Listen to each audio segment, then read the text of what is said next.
If you run a small business, then you know the difficulty of finding time to expand. After all, who wants to just have a small business?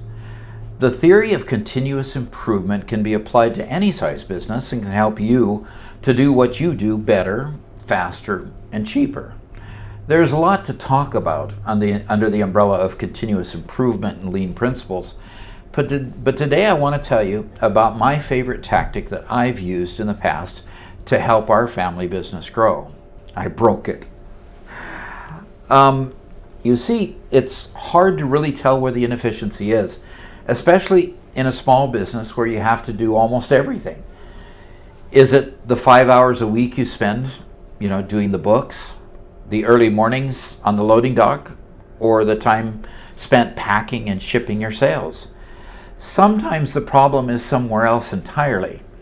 Shelf space, inventory, record keeping. A business also has a lot of excess capacity that we don't know about. It's possible that with some strain, our employees can output twice as much product we've just never tried before. So what we do is identify a capacity to overload. We buy too much inventory. We spend too much on marketing. We process all of our inventory instead of making it just in time. Of course, don't do so much that it's going to break the business if everything goes south, but stretch enough to make it hurt. I may be straining credibility here. I'm telling you to violate the rules of lean manufacturing. We're creating all sorts of waste. How will this really help? Let me show you our family bookstore and how we use this principle to multiply our revenue many times over. We founded our online bookstore in 2015. At first it ran out of our basement. We went to a local book recycler. We purchased books for pennies on the dollar, each that had been donated to thrift stores and were going to be recycled if nobody purchased them at that point. We used eBay and manually listed each set of books. Over time, we came to enjoy the process of going through these bins of books, looking for the diamonds in the rough. We learned authors' names, what kind of books they sold. We could identify the textbooks that needed to be resold to university students. We sold lots of kids' books and chapter books and series that today's young readers and parents remember from their childhood. From Goosebumps to Magic Treehouse. We expanded slowly, but after a while, stopped really expanding. My eldest son, dismayed as the business failed to grow substantially for a few months in a row. So we decided to break the business. We put out a plan and budgeted a certain amount of money to be spent every week on new books.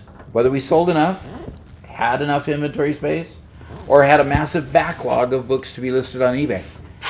We discovered that we could purchase books by the Gaylord for a lot less per book. And that increased how many books we purchased every week 4 times over. We did this week after week. For months, we bought more than we could sell. We adjusted how and where we stored the books. We increased our quality control on new books. This increased capacity showed how many books we could store in our basement, much to my wife's dismay at times. But eventually, we couldn't adjust our way out of the mess we had made. What broke wasn't our storage space. We found places to store lots of extra books. It wasn't how long it took us to list the books on eBay. We created a spreadsheet that could upload them a lot faster than before. We didn't run out of money or get cut off by our supplier. In fact, it was something much worse. If you've ever worked with eBay as a seller, you know how strict the platform is when it deals with errors. If you cancel an order, it counts against you for the next 6 months. If you ship the wrong product and the customer complains to eBay, it counts against you as well. If you have too many problems, then you lose your ratings, and overnight, your sales drop precipitously. At our small scale, 1 or 2 errors could put us out of business. Our first error came when shipping a lot of little golden books. We had 2 nearly identical listings. We shipped the wrong one to the customer. Luckily, we shipped a larger lot that happened to contain all the books they wanted. They gave us a great review. We didn't even realize what we had done, but then the second listing sold. They didn't get all the books they were promised. We took our licks, refunded the entire purchase and shipping, but then the buyer left us a negative review and eBay lowered our rating for 30 days. It wasn't hard for us to figure out what we had done. We neglected to organize our listed inventory. We had one long shelf on a single wall where everything was put. No labels. We relied on our memory to find the lots. We began to brainstorm a solution. How can we keep our listed inventory in order? In my day job, I've built dozens of databases. It'd be easy, but time-consuming solution to log every lot we recorded and what shelf we put it on. We could incorporate our spreadsheet we were using for listings as well. Alternatively, we could print numbers on 3x5 cards, and we could then take those numbers and put them on the ends of the listing like this, and then we could just put them on the shelf sequentially. So as long as the number stayed on the book, we could log the number card on the spreadsheet, and we had a quick and simple solution. This was an important part of the process for us to go through. Finding the root cause of our error, the listed inventory, was essential to scaling up the business. If we had never put the strain on so many listed items, it would have taken us a long time to discover this potentially fatal flaw in our system. Once we have a good grasp on the problem, it's time to brainstorm solutions. Look for multiple ways to solve the problem. For our bookstore, we looked at both a heavyweight solution, the database, and a lightweight solution, the numbered cards. This was where we applied Occam's Razor. Named after Sir William Occam of the 13th century, it was originally formulated as entities must not be multiplied beyond necessity. After a few revisions and applications, it can be formulated to say, all else being equal, the simplest solution is often the best.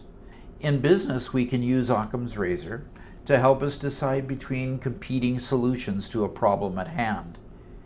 Should we apply the more complex and costly solution that may have further benefits down the road? Or should we apply the simplest solution that solves our immediate problems? In the bookstore, we implemented the simple solution. Quickly, we printed out these cards and applied a number to each lot we posted online. Our errors disappeared and we were able to scale upward. From a single shelf to a whole room full of shelves, we scaled up to 10 times the previous quantity of listed stock. This kind of solution was great. It took us almost no effort to implement. It had an outsized impact. It allowed us to hire the first several of our employees. One named Ryan was the teenage son of a family friend, and he would come over once a week to sweep the floor, empty the trash, and from time to time organize stock. After a while, our shelves were full. As we listed new stock, it would always be placed at the end of the last shelf so the numbers would stay in order. If they weren't in order, it would be almost impossible to find the right lot in a room full of books. But then sales would open spaces on the shelves.